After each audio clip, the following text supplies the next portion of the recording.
Good to see everybody on here on this Wednesday afternoon, at least Wednesday afternoon Mountain Time. If you're elsewhere, then it could just be becoming afternoon on the Pacific Coast and well into your afternoon back east or around the world because, the internet, well, it doesn't forget, but it also is most places at any given moment. All right, last week we kind of talked about patriotism, or I guess that was just Monday, patriotism and nationalism and kind of doing the right thing. And if you're going to do the right thing, I suppose that doing the right thing, you've got to be working for proper ends, the right goal. What are we doing? Where are we going with our energy? Because we all have so much energy, so much desire to play with over the course of a day, and literally over the course of a lifetime. Good to see you there in here, Karen, on this lovely afternoon. All right, so we kind of want to talk about there are three aspects to this beast right now, and we're going to begin with what literally is the desire for liberty. We would all like to be free from whatever we're entangled within right now. And how is that possible, or is that even possible at all? If one looks at free will, does one truly have free will if they were not in charge of or in control of, which is probably the better way of stating it, decisions that one has already been made? You're still living with inside those effects of those previous decisions. So this is kind of where we're going to start right here. Good to see you, Karen, once again. Monday's Patriotism show was excellent. I kind of enjoyed doing that. It really kind of broke me up because we're all so invested in that. And I kind of want to expand on that today and what we desire and how we desire. And it's really kind of a subtle thing, but it's also an exceedingly powerful thing. Desire is the generating power behind cause. It is the force that draws all possible manifestation towards oneself. Think about that. All possible manifestation. So whatever you desire, in a way, you're throwing out the hooks. You're after that. You're wanting that desire, that object to come towards you. And so when we look at the art side of things, desire is in flames because there are two ways to look at it. It can be a higher, more exalted desire, or it can just be a satiation of, say, base desires, base needs, more base wants. And so that's kind of what we're approaching, is how do we divvy those up? So desire's grand purpose is simply to bring things and events to the experiencer. An inspiration happens, and then you begin to put into motion effects and causes that bring that goal, that desire towards you. And so that's kind of a scary and exciting thing at the same time, depending on what's happening. So desire, said the Buddha, is the cause of, I heard, all suffering. But without desire, what delight? And if we think about that, so desire has the potential to bring suffering and also delight. And we seem to be in a society right now that is certainly suffering, but also has a lot of delights. And it's interesting, some of the series shows something like HBO, not necessarily Chain of or Game of Thrones, but they're talking about violent delights meet violent ends. So that's a kind of a like attract likes, and you're bringing things towards you that are in concert with your desires. Maybe you want to participate, maybe you just want to watch, but more than likely, eventually it will overcome one. So the desire engine has two triggers. One is an external trigger, and then an internal trigger, a bit of inspiration, or the external, let's just say it's something you see that you then desire. So one of your external senses picks up on something like, gotta have that, gotta have that. It's a car, it's someone else's spouse, it's ice cream, it's something outside of you. And then desire is put into action. You want to bring that event to you one way or another. And then you go through this mental decision-making process, the variable reward. What will this action to bring that desire to me, what will it cost? Is it something that's legal? Is it illegal? Is it something that's forbidden or am I allowed to? You go through these variable reward thoughts and processes in your head as you're contemplating acting upon the desire. And then once you've decided to do it, then there has to be a commitment. You've got to chain yourself, link yourself, make an agreement that I'm going to go buy that new car, or I'm going to go downstairs and make a sandwich, or something as simple as I got a dog years ago that's got to go outside, and I've got that commitment to that thing. So you're even falling into line about other people's desires, other commitments that you have made in the long past that require action. So desire kind of is binding. Paradoxically, desire needs our energy to operate, and energy needs desire to function and to channel itself. So there's this base energy that is all through creation, and it desires to express itself. It's looking for some means, some avenue, some channel to bring forth expression into the physical realm, or even into the other realms above, depending on what kind of energy it is and what it's attracted to. And so there are even cults that use that energy that needs to express itself, and they try to draw it to themselves. They try to bring it to the group. They try to do ceremony. They try to do rituals to bring about the expression of some kind of energy that would be then drawn to their goals.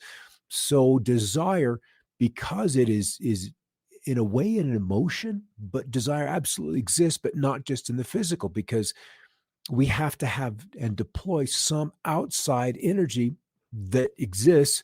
We have to bring that into us. It needs our energy, our direction to operate, and then eventually it uses us as a channel to manifest into this reality. So it becomes a rather subtle and a rather complicated thing. And then desire is even different between the sexes. Desire in men is a hunger, and in women, it's only an appetite. And that can be interpreted through your own experiences, because men and women are in different poles of expression, one positive and one minus, one radiant and attractive in that way, and the other is magnetic or seductive or alluring. So both are very, very powerful once you're looking at and contemplating that kind of an experience. So desire is the means of gaining appeasement in a world that is sorely dependent on some kind of release. We think about that. When we desire, we create an attachment. We want a job. We want a spouse. We want children. We want a car. We want, we want, we want. And until that want is satisfied, then that dependency on that desire, on that attachment will continue to exist. And then the release is the accomplishment or the satisfying of that aspect of desire. And that can, run through all your chakras, from eating to reproduction, to desire and work, or to an emotional dependency. I just want someone to love. I need someone to love. I need that ability to express that desire in my life, with a relationship, with a spouse, with a partner. I just wish I had good parents. The list of desires is kind of stunning. It really is kind of stunning. So then this, obviously, a desire that is thrown out in front of us day and night through media, through movies, through music. They are trying to keep, or the system is trying to keep, our desires at this kind of level, at this base, raw kind of expression. So we're just barely, let's just say, animals have to have sexual expression to reproduce, to remain relevant. And if we as human beings, that is true as well, but we also have a much, much greater potential inside of us. But if this is the imagery that we are saturated with, then where else can we go? Then the other thing about desire is that it can be used, and more often than not is, simply because of where the evolution of humanity resides at this time, in that of harm to others, doing harm to others. People who use their power of desire to affect that change. And we get joy from watching revenge or karmic retribution happen very, very quickly on people. So we see, that this whole desire thing is spread out across the entire spectrum. It can enslave a world or free humanity. So desire, no trait is more justified, desirable than revenge in the right place and right time. And I had a friend who loves that show, Revenge. I honestly haven't seen an episode just because that's an energy that I don't necessarily want to be associated with or having permeate the mind before you go off to bedtime. Because if you begin to contemplate revenge, you'll then wonder, how does that act apply in my life? How could I use that act of revenge to my benefit? And all that can do is then harm another. And then we've got another aspect that's going on in society right now where we don't even take responsibility for our own desires, but we're blaming our genetic makeup. My DNA made me do it. I'm a criminal because, or I'm this way because. We're not taking actions. We're not taking responsibility for our actions, would be the better way to say it. So, does our DNA, can our genetics actually put you in a prison? Or is that subtle part of us, that energy part of us, is that ultimately more powerful? Can we step outside of our genetic makeup and become more? Is that truly a possibility? In this world, in this realm. All right. Yeah, thanks for that, Karen. The Edward Abbey quote is intriguing, and I never thought about it that way. There's a lot of things that unless they're pointed out to us from another, we often miss them, entirely. It just doesn't come within our realm of consideration. And once something is brought up from a different point of view, then we can consider it. So then someone else says, the best revenge is no revenge. Move on, be happy, find an inner peace, and flourish. Because if in a like attracts like scenario where the law of attraction is forever at work, whether you're aware of it or not, ignorance is not bliss. Ignorance is not a pass. Because you don't know something does not mean that you're not subjected to those laws that we're all born and living within. And so we can make that choice as to whether to engage in a revenge or any of those other lower passions, vanity and lust, attachment, greed, all of those, have a play.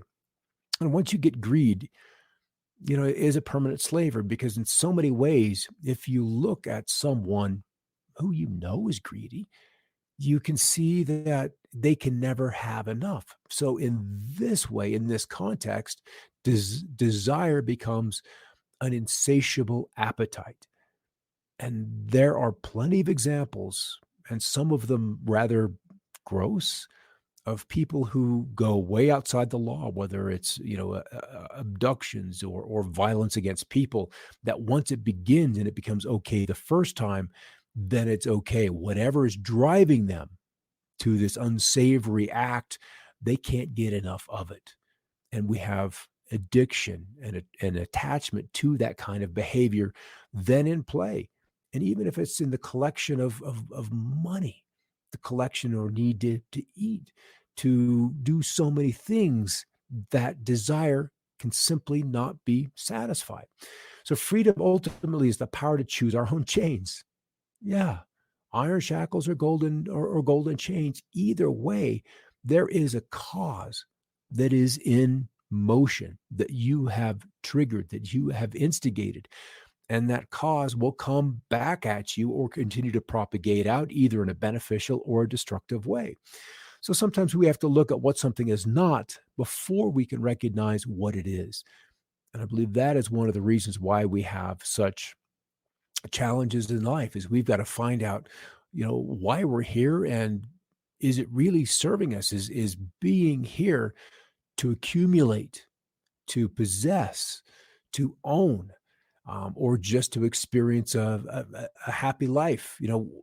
Are we here for more than that?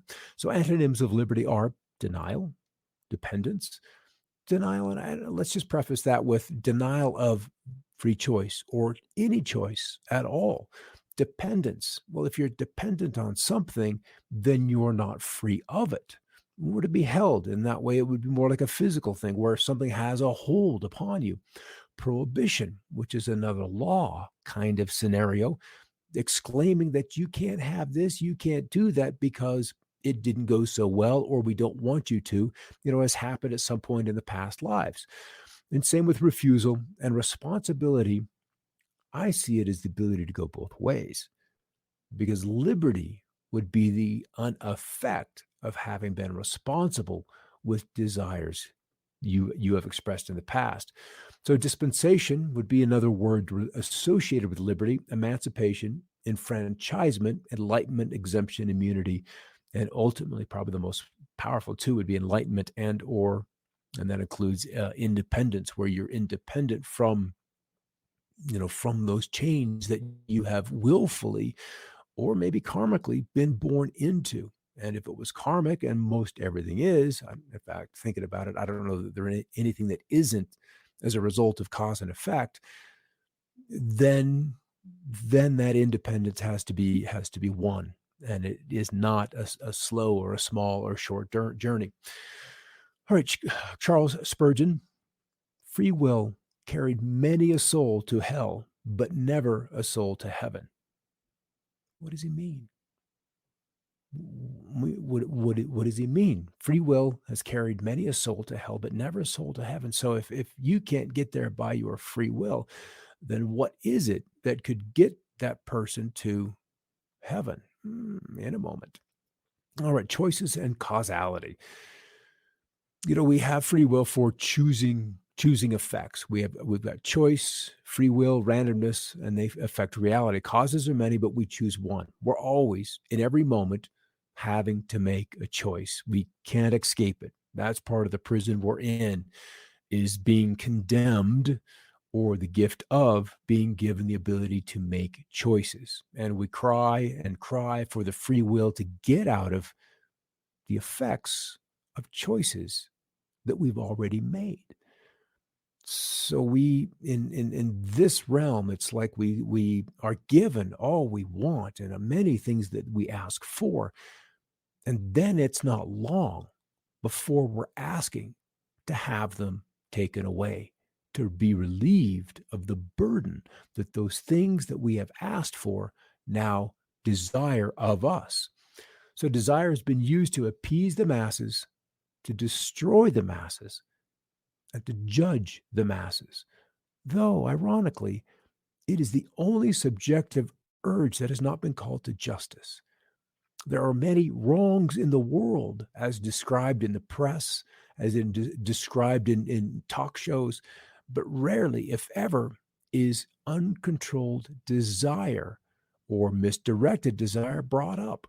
It's always some other thing. It's a greed. It is it is some other effect or some other action that remains uncontrolled. All right, so if a thing is free to be good, it is also free to be bad. And free will is what has made evil possible. So why then did God give them free will? Because free will, though it makes evil possible, is also the only thing that makes possible any love or goodness or joy worth having. That from C.S. Lewis. And that's ultimately the truth, is that we have a choice in every moment. And then knowing how to make that choice, and you can make it from lower desires or higher desires.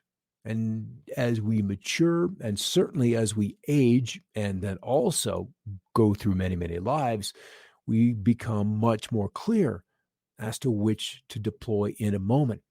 And this is where controlling that anger or that fear really becomes a very powerful thing.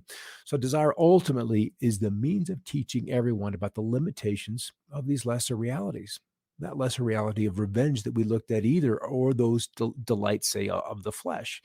Because as we become aware, there becomes a differentiation that we have to make so that those causes we're throwing out there in the world will ultimately lead to a greater freedom, a liberty that we would want to choose to live within, or simply to choose to live within. The secret to happiness is freedom, and the secret to freedom is courage. So if we're not courageous enough to make those choices that put out those causes that we then have to live in the effects of, then we're making choices that further enslave us. Then we're bound to those karmic repercussions, and that is not freedom. The freedom is really much more relaxed than that. All right, this is kind of from Rumi, and Rumi, as a poet, really had a book of treasures, truly a book of treasures to read through. I once had 1,000 desires, but in my one desire to know you, all else melted away. So this is where desire can become very powerful in redirecting where we're thinking, where we're going. Yes, Robin. Yes, yes, yes, yes, yes. Let's double click that. Such a concept. We choosing our own chains, and that's why, as we mentioned earlier ago, that this path is exactly and perfectly made for us, because everything out there, everything we've all got upon us, are our own chains. A man once told the Buddha, "I want happiness." The Buddha replied, "First, remove I, that's ego, then remove want, that's desire, and now all you have left with is happiness." I want happiness. So how does that happen? How do we gain the discernment, the strength, and the courage to not I want, but then to just let what is, let it be, and then be very relaxed about what comes down the pike, what comes down the road for you? All I want is happiness. A man's fate in battles is worked out before the war begins. So do we really have choice? Or are these battles pre-staged at certain points in our lives that say, when I'm 33, there's going to be a health issue. I have to work through that. And either the reason for that health issue showing up at that particular point, that inflection point of your life, is to empower you to be able to overcome something, some anger issue, the ability to emotionally accept love or to receive. We have these events, these battles staged throughout our lives to ultimately break us down so that we can let go of what we think should be and allow in what is. And when we can do that, then there's a liberty that we're allowed to live within. If I find in myself a desire which no experience in this world can satisfy, the most probable explanation is that I was made for another world. C.S. Lewis once again. So who's from here? I live in a place that talks about ETs on occasion. And they're like, "Oh, wouldn't that be cool if," and da da da da da. And my retort is almost always, well, nobody's from here.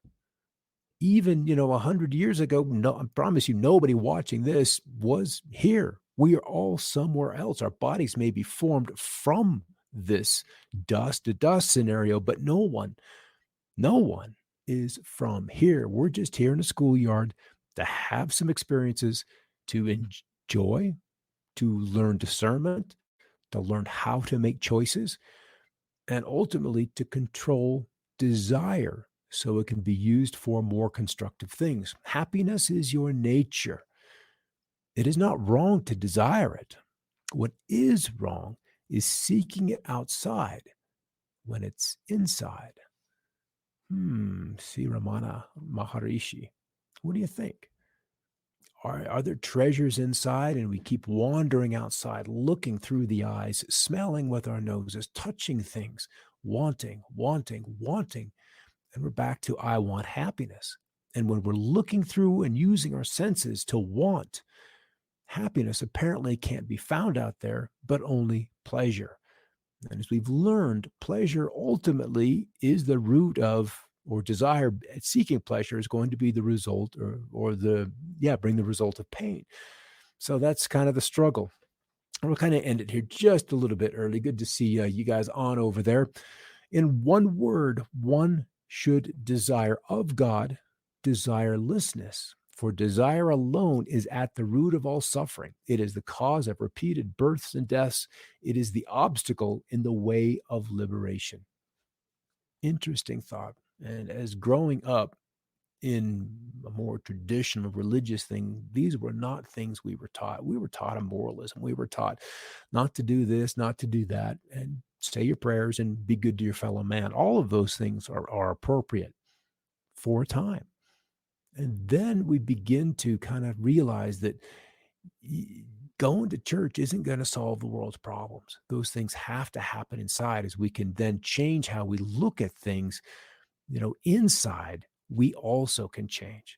So one word, back to the quote. No, it's not there. Anyway, so our goal is a desirous life, and just allowing that which comes down the road, and be known that it was sent to you for a reason, to make a series of decisions around. We can resist, as we talked about the other day, those doors that have already been closed in front of you, or we can look at opportunities for those doors that have just been opened for you, and discerning which ones those are is going to be a life's challenge, a life's work.